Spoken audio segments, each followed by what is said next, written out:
Welcome to Short Tale Theatre, where the darkest truths are more chilling than fiction. Tonight, we expose a nightmare hidden in plain sight.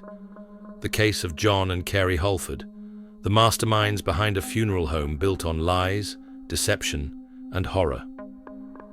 In the serene town of Penrose, Colorado, nestled against the backdrop of the Rocky Mountains, a small establishment offered solace to grieving families.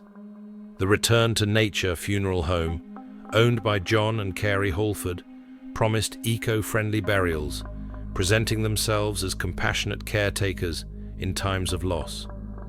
However, beneath this facade lay a chilling reality that would soon unravel. The Halfords began their venture with a mission that resonated with many, providing natural and dignified end-of-life services.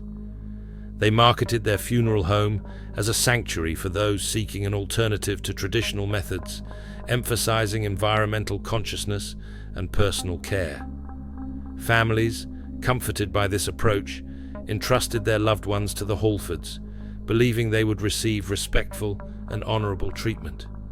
However, as time passed, subtle signs hinted at underlying issues.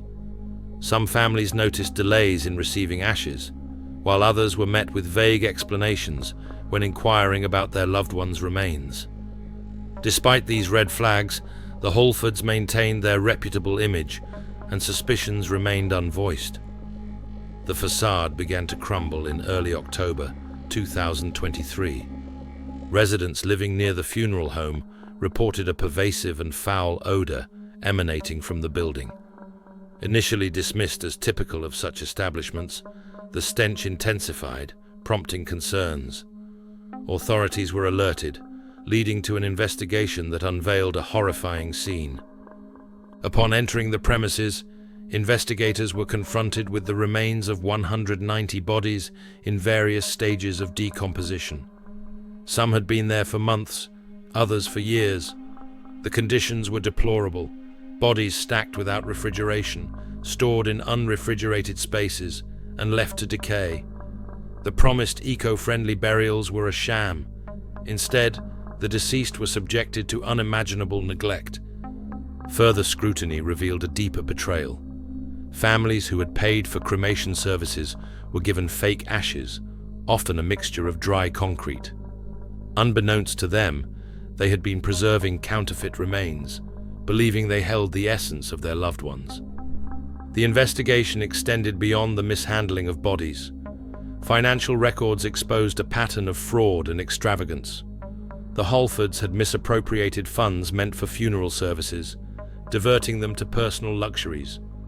They purchased high-end vehicles, indulged in lavish dinners costing up to $1,500, and funded personal trips. Moreover, during the COVID-19 pandemic, they fraudulently obtained nearly $900,000 in relief funds, further fueling their opulent lifestyle. As the gravity of their actions became evident, the Halfords fled Colorado, evading authorities. A nationwide manhunt ensued, culminating in their arrest in Muskogee County, Oklahoma, in November 2023. They were charged with multiple offenses, including abuse of a corpse, theft, money laundering, and forgery. The legal proceedings were complex and protracted. In August 2024, a civil court ordered the Halfords to pay $950 million in restitution to the affected families. However, given their financial depletion, it was unlikely that the victims would receive any compensation.